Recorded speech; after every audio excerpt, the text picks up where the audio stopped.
As spring is well underway and the calendar flips from March to April, departures plague the basketball teams and action continues on the diamonds for the Pirates. Tyrese Samuel has announced his declaration for the NBA draft, and associate head coach Lauren DeFalco has left the women's basketball team. Meanwhile, the baseball and softball teams dive into the heart of their seasons. Seton Hall baseball lost 3 games to Forum this past weekend before bouncing back with wins against St. Peter's and Wagner at home, and will head to East Tennessee State for a 3-game series. Softball won 5 in a row over Creighton and Monmouth before losing to Stony Brook on Wednesday. They will host St. John's this weekend as they try to continue one of their best stretches in almost 20 years. How will the men's and women's basketball teams respond after these departures? Will the baseball team be able to keep their momentum going? Can Seton Hall softball get back to their winning ways and continue their historic span after their first loss in 6 games? We'll touch on all this and more. My name is Nick Masturzo, and this is Hall Talk.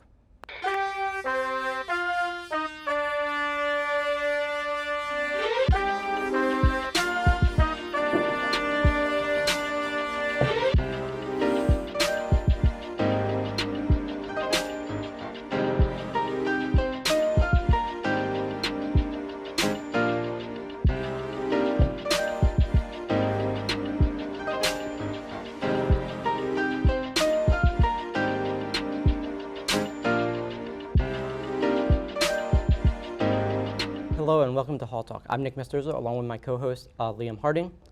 Let's start off with some breaking news out of the men's basketball program this morning. Tyrese Samuel has declared for the NBA draft while keeping his college eligibility open and entering the transfer portal. And on the women's side of things, Maya Bembry and Victoria Keenan announced they are both transferring, while associate head coach Lauren DeFalco announced she is leaving the program. So, Liam, what do you think these losses mean for these programs next season and in the future after that? I mean, for both these programs here at Seton Hall, these are big losses. I mean, Tyrese Samuel, he played the 5 this year, and that was the role he really didn't come into earlier in his collegiate career here, but that was what asked him to play the 5. But now with him and Trey Jackson entering the portal, that leaves a big gap there, as the only tallest player now for the Pirates is 6'9" freshman Tay Davis. So there's going to be a lot of rebuilding there. And on the women's side of it, Victoria Keenan and Maya Bembry are 2 of the most well-known players here at the Hall, and they're really good contributors in their roles they play. So losing 2 big role players as well as associate head coach, it's just going to be a big rebuilding offseason for both the men's and women's programs. A lot of work ahead for Shaheen Holloway and Coach B.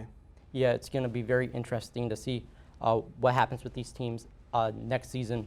So now let's turn to the baseball team, as they had an up-and-down week as they lost 3 games against Forum this weekend and then went on to win a game against St. Peter's and another game against Wagner. In all these games, they scored 5 runs while allowing at least 6 runs. So here I really want to talk about the pitching, because it seems like the offense isn't really the problem. The pitching blew 2 8-inning leads in 2 of the games against Forum, including a go-ahead 9th-inning grand slam in the second game of the doubleheader against Forum. So they were able to bounce back. So they were able to so their offense was good, but their pitching is struggling mightily. So what do you think about that? I think you are correct with that. The pitching really is the biggest problem, right, for the Pirates. The offense is getting it done. A lot of players are batting in the 310s, 315s. And their on-base percentages are also really high, close to the top in the nation. But the problem is the pitching, and that's just a huge issue. And especially in the Fordham series, losing those 3 games by a lot. And it's just, the pitching just needs to be more consistent, especially because they had 8 strikeouts, which was great, but they allowed a lot of walks in the Fordham series, which is something that's unacceptable in the collegiate level. Yeah, I also want to talk about the St. Peter's game, because while they did win that game 5-1, their pitching wasn't that great either, because they combined for 6 walks and 4 hit by pitches. So they basically gave St. Peter's 10 free base runners. So it wasn't that St. Peter's couldn't get runners on; they just couldn't get them in. So if they had gotten those runners in, they most likely wouldn't have won. As St. Peter's is not a great team, they're 1-21. And so, what do you think the pitching staff has to do to make sure they don't get all these runners on base and end up having them come around and scoring and losing all these games? I just think the pitchers have to be a little bit more consistent in themselves and their playing ability. for pitchers, they that's a wear and tear on their bodies. Pitching the balls 90 miles or a lot of miles per hour, and just a lot of wear and tear on them. Just being confident in themselves and they're playing, especially at this level. Like they're playing Big East baseball, which in the grand scheme of things may not be the greatest, but still Division I baseball. I just think they have to have confidence in themselves and their abilities as players, and especially as they're getting ready to get into conference play, they really need to anchor down in the pitching staff right there. Mm-hmm. And I also like to point out that those 2 wins that Forum had against the Pirates in South Orange, that was only their second and third road victories of the season. They came in 1-10 on the road, left 3-10 on the road. So how do you think losing to a team that can't win on the road, and then also with those blown leads, how do you think that felt to this team? I mean, they were kind of the Pirates were kind of on a winning streak per se. They won in 10 innings against Holy Cross 4-3, and then they won 3 straight. Those losses to Fordham, especially in the doubleheader here in South Orange, is really crushing, especially because they aren't really that great of a road team in Fordham. So it really is kind of deflating. I know a lot of the players after the fact, when talking to them in passing, were really disappointed in their performance. So I think a lot of them are using that as the confidence boost and kind of trying to prove themselves in the Big East Conference and proving themselves as players. So it's a good thing that they lost and that they're able now to have that motivation. Yeah, and looking at that Wagner game, they won that 8-5 after trailing 4-0. And Wagner had a much better road record coming in than St. Peter's. They were 8-4 on the road coming in.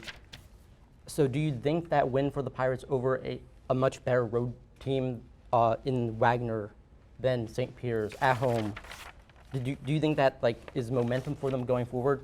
I think, of course, it's momentum. Like, any win is very good momentum, especially in the fashion they did. They were down for most of the game right there, and they came back to win it 8-5. So a victory where you had to fight it out and have kind of that grit to kind of keep going and wanting to slug out the win. Kind of when they threw one punch, the Pirates responded really well throwing another punch. So I think it really is a confidence booster, especially as they get into conference play. Okay, so now turning from a team that has struggled a little bit with the baseball team as of late to a team that has done pretty much everything but that. Seton Hall's softball team is red hot and having one of their best stretches in almost 20 years since 2006. Yeah, it's kind of a shock as the Pirates were picked to finish towards the bottom of the Big East, and right now they're currently 4th in the Big East standings, only behind Butler, Villanova, and UConn, who they were able to win 1 game out of the 3-game series against UConn. So they're really proving doubters wrong in the Big East Conference and overall at the collegiate level. And even in the loss against Stony Brook, there really were some highs that came out about it. As for example, Shelby Smith is now 8 strikeouts away from being a 300 strikeouts in her career, which would make her the 7th Pirate ever to have that. Taylor Hill also picked up her 8th multi-hit game of the season. Hannah Alexander has now knocked a run in 5 of her last 6 games. So even in these losses, there are great things happening, and that's going to keep being great momentum for the team going forward. Yeah, and I just want to point out some amazing stats from the past couple of weeks for this team. They're 9-2 in their last 11 games. They have a 5-game winning streak before unfortunately losing to Stony Brook 4-1 on Wednesday. And everyone on this team seems to be doing something amazing. Junior pitcher Kelsey Carr was named to the Big East Weekly Honor Roll after going 3 for 3 with a homer and 2 RBIs and pitching a complete game against Creighton in the first game there. And Shelby Smith, senior pitcher, she pitched a complete game in the first doubleheader of that series against Creighton, and she went 3 for 4 with 2 RBIs to raise her batting average on the week to .545 and become the Big East Player of the Week. And Cindy Babbitt pitched complete games in games that were only 2 or 3 days apart against Creighton and Monmouth, and she only gave up 1 run to Monmouth. And then freshman shortstop Andrea Perez made an amazing leaping catch to end the top of the 6th inning of the second game against Monmouth. And that play actually made it to the NCAA softball Twitter account. They posted it on their account. So for lack of a better term, this team is elite. Do you think they can keep all of this going in their upcoming games against St. John's and Rider and have a good run the rest of the season, maybe even capture a Big East championship come May? I mean, I think the opportunity is there for these Pirates to have a great run, and it starts this weekend against St. John's. St. John's is the only other team kind of neck and neck with them to finish in the top half of the conference. They're currently behind them, but only down by 2 games. only back by 2 games. So this weekend's really critical for the Pirates as they want to prove the doubters wrong. So as that goes through, making sure they have a strong performance against the Red Storm, and then continuing against Ryder. I think if they're able to win all 4 of those games, or 3 out of the 4, it kind of will set the tone for the remainder of the season going forward. And who knows, in come May, we might be able to compete for the Big East Championship. Yeah, that would be very nice. Well, that will do it for this episode of Hall Talk. For Liam, Harding, I'm Nick. My name is Nick Masturzo. Thanks for tuning in, and we'll see you next time.